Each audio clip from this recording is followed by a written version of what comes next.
Welcome back to my YouTube channel. दोस्तों बात करेंगे हम बीपीएससी टीआरई 3.2 री एग्जाम जो आपका 19 जुलाई को पेपर कराया गया था। क्वेश्चन पेपर को देखेंगे, यानी कि एसएसटी के पोर्शन में जो पॉलिटिकल साइंस के पार्ट हैं, यानी कि 40 प्रश्न जो राजनीति विज्ञान के हैं उसको देखेंगे। सेट के ये है और जिनका भी होगा, देखिए अगर सेट अलग अलग है तो प्रश्न आपके इधर उधर होंगे, तो आप लोग उसको मैनेज कर लीजिएगा। आप लोग मिला लीजिएगा और बताइएगा कि आपके कितने प्रश्न सही हो रहे हैं कमेंट सेक्शन में कमेंट करके। और जो भी यहाँ पे आपको आंसर बताए जाएंगे सटीक बताए जाएंगे, इसलिए आपको मिलाना है और अपने आंसर को कमेंट सेक्शन में कमेंट करके बताइएगा ज़रूर। वीडियो को भी लाइक शेयर कर दीजिएगा। चलिए एक बार देख लेते हैं यहाँ पे कि किस प्रकार से जो है पॉलिटिकल साइंस में जो है प्रश्न पूछे गए हैं। ये देखिए पार्ट थर्ड पॉलिटिकल साइंस, यानी कि एसएसटी का जो आपका पेपर कराया गया सामाजिक विज्ञान का, उसमें जो पार्ट आपका पॉलिटिकल साइंस वाला है, ठीक है, उसको हम लोग देखेंगे। चलिए पहले प्रश्न पर देखते हैं। और पहला प्रश्न है कि भारत में प्रत्येक नागरिक के मूल कर्तव्य हमारे संविधान में निम्न में से किस संवैधानिक संशोधन द्वारा जोड़े गए हैं। तो यहाँ पे ये 42वां संविधान संशोधन, यहाँ पे ये आंसर सही होगा पहला ही। यहाँ पे देखिए इन्होंने गलत कर दिया है। देखिए अगला प्रश्न है यहाँ पे, समान पारिश्रमिक अधिनियम भारत में निम्न में से किस वर्ष अस्तित्व में आया था। तो ये 1976 में आया था, ये इसका राइट आंसर होगा। यहीं पे देखा जाए प्रश्न का तीसरा है, न्याय युद्ध के रूप में ज्ञात आंदोलन का हरियाणा में निम्न में से किस नेता द्वारा नेतृत्व किया गया था। तो देवीलाल द्वारा, ठीक है, यहाँ पे ये आपका पहला ही आंसर सही होगा, देवीलाल द्वारा। चौथा प्रश्न है, निम्न में से स्वतंत्र भारत में कौन से राज्य भाषाई आधार पर निर्मित किए गए थे। तो ये उपरोक्त में से एक से अधिक, ठीक है, यहाँ पे इसका राइट आंसर होगा उपरोक्त में से एक से। पांचवा प्रश्न है कि सूचना का अधिकार भारत में है, ठीक है। यहाँ पे देखिए, अगर यहाँ पे देखिए कानूनी अधिकार, मूल अधिकार, तो यहाँ पे उपरोक्त मतलब कि उपरोक्त में से एक से अधिक, ये ऑप्शन नंबर डी इसका बिल्कुल राइट आंसर हो जाएगा, ठीक है। यहाँ पे देखिए थोड़ा ये डाउट में है, लेकिन यहाँ पे अगर यहाँ पे देखिए मूल अधिकार और कानूनी अधिकार उपरोक्त में से एक से अधिक, यहाँ पे दोनों आंसर होंगे, इसलिए यहाँ पे ऑप्शन नंबर डी। निम्न में से ब्रिटिश भारत में वनोन्मूलन का प्रमुख कारण कौन सा था। तो आपका पहले ही आंसर सही है, रेल मार्ग एवं इसके संजाल के प्रसार हेतु स्लीपरों की बढ़ती हुई आवश्यकताओं को पूरा करना। यहाँ पे देखिए राष्ट्रीय मानवाधिकार आयोग भारत में निम्न में से किस वर्ष स्थापित किया गया था। तो ये आपका 1993 में, ये इसका राइट आंसर हो जाएगा, 1993 में। अगला प्रश्न है, प्रश्न संख्या 8वां है कि भारत की संविधान निर्मात्री सभा ने निम्न में से मुख्यतः किन मामलों पर समितियों की सहायता से कार्य करना बंद किया था। तो यहाँ पे ऑप्शन नंबर यहाँ पे आपका डी सही हो जाएगा, उपरोक्त में से एक से अधिक इसका राइट आंसर हो जाएगा। प्रश्न संख्या 9 है कि अपने देश में सामाजिक विभाजन की राजनीति का जो है निम्न में से कौन सा प्रमुख कारक है। तो आप स्क्रीन पर देख पा रहे होंगे, ऑप्शन नंबर डी इसका राइट आंसर हो जाएगा, यानी कि उपरोक्त में से एक से अधिक। अगला प्रश्न देखते हैं। अगला प्रश्न पूछ रहा है, निम्न में से भारत में रूसी क्रांति का किसको प्रभाव कहा जा सकता है, ठीक है, उपरोक्त में से एक से अधिक, इसका राइट आंसर हो जाएगा ऑप्शन नंबर डी। निम्न में से भारत में मंडल आयोग के गठन के समय देश में कौन प्रधानमंत्री था। मोरारजी देसाई, ठीक है, ये आपका राइट आंसर हो जाएगा, मोरारजी देसाई। निम्न में से भारत में धर्मनिरपेक्षता की कौन सी मौलिक विशेषता है। तो यहाँ पे देखिए उपरोक्त में से एक से अधिक, ये इसका राइट आंसर हो जाएगा। इसी प्रकार से यहाँ देख पा रहे हैं कि एक व्यक्ति एक वोट एक मूल्य के सिद्धांत का 2010 के दशक में निम्न में से किस देश द्वारा अनुकरण नहीं किया गया था। तो ये फिजी, इसका राइट आंसर हो जाएगा फिजी। जिन्होंने भी लगाया है यहाँ पे बिल्कुल सही लगाया है।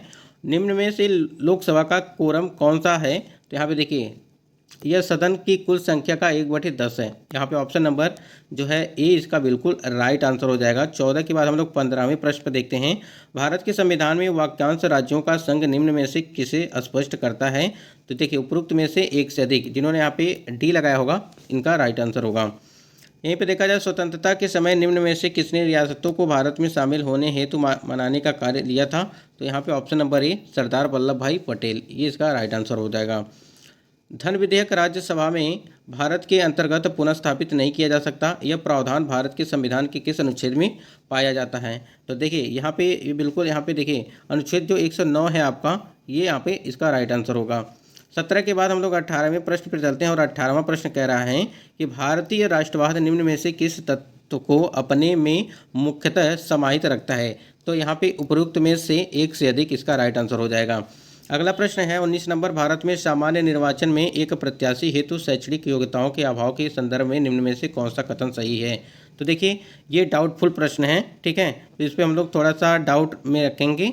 बाकी अगर यहाँ पे आंसर की बात करें तो आपको उपरोक्त में से एक से अधिक इसका आंसर होना चाहिए। जिन्होंने भी लगाया होगा वो यहाँ पे उनका सही होगा, लेकिन थोड़ा सा आयोग देखते हैं क्या इसका आंसर मानता है, यानी कि प्रश्न क्या आपका 19 है, ये डाउट में रहेगा थोड़ा।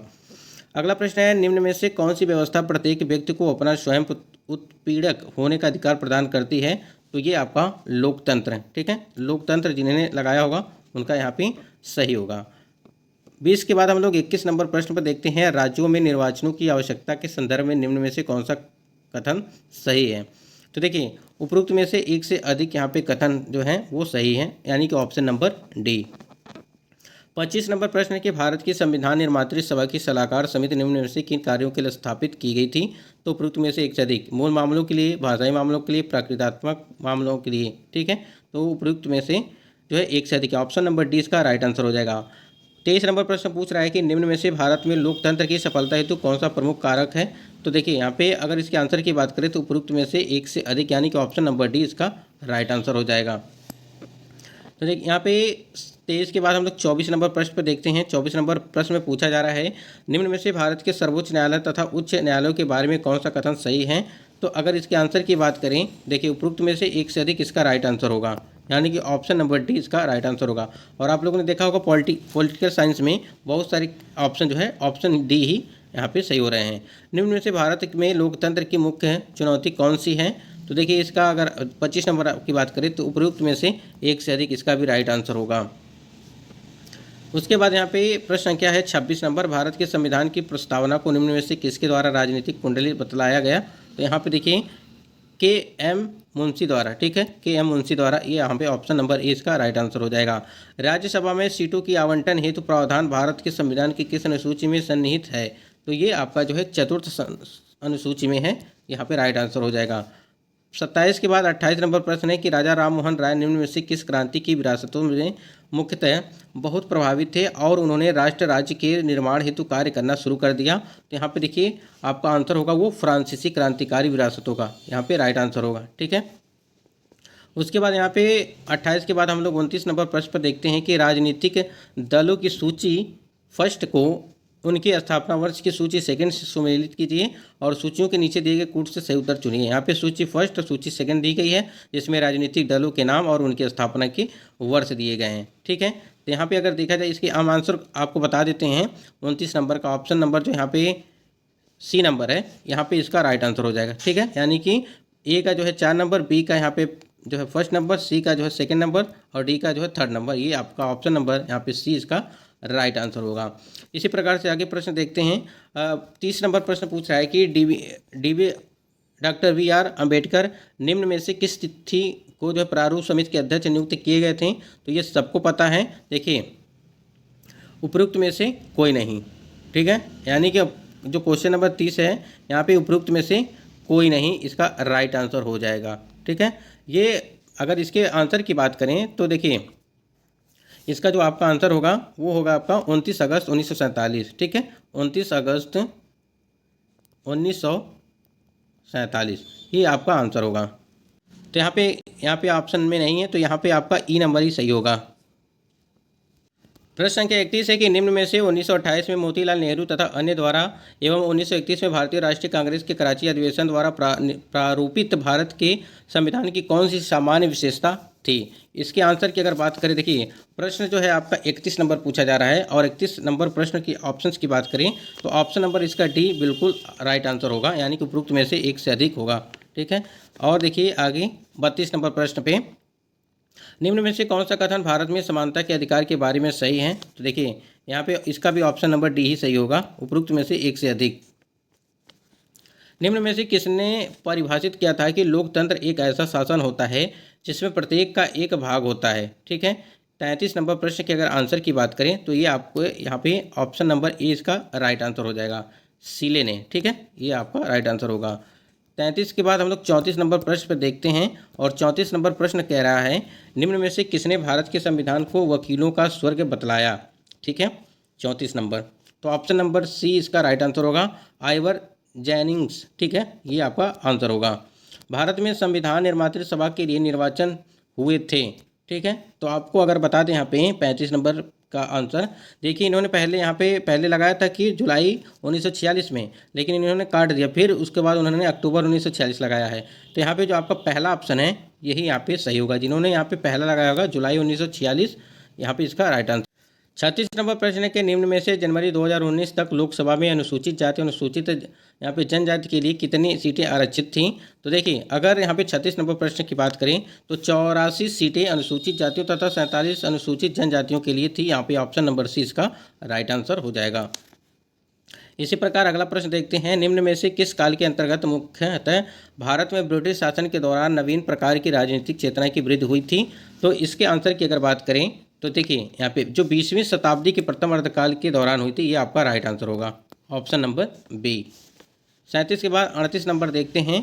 38 में राष्ट्रपति के निर्वाचन से संबंधित विवाद भारत के अंतर्गत निम्न में से किसके द्वारा निर्णित किए जाते हैं। ठीक है, 38 नंबर प्रश्न पूछ रहा है। तो यहाँ पे देखिए इसका राइट आंसर हो जाएगा सर्वोच्च न्यायालय के द्वारा। ठीक है, बहुत ही आसान प्रश्न है, सर्वोच्च न्यायालय। बाकी इन्होंने देखिए लोकसभा के द्वारा लगाया है, लेकिन यहाँ पे आपका सर्वोच्च न्यायालय यहाँ पे इसका राइट आंसर होगा। इसी प्रकार से यहाँ पे चलते हैं अगले प्रश्न को। 38 के बाद हम लोग 39 नंबर प्रश्न पे चलते हैं।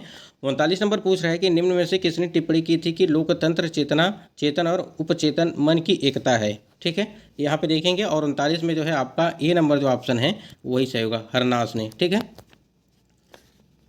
40 नंबर प्रश्न पूछ रहा है, निम्न में से भारत की संविधान निर्मात्री सभा की प्रांतीय संविधान समिति का अध्यक्ष कौन था।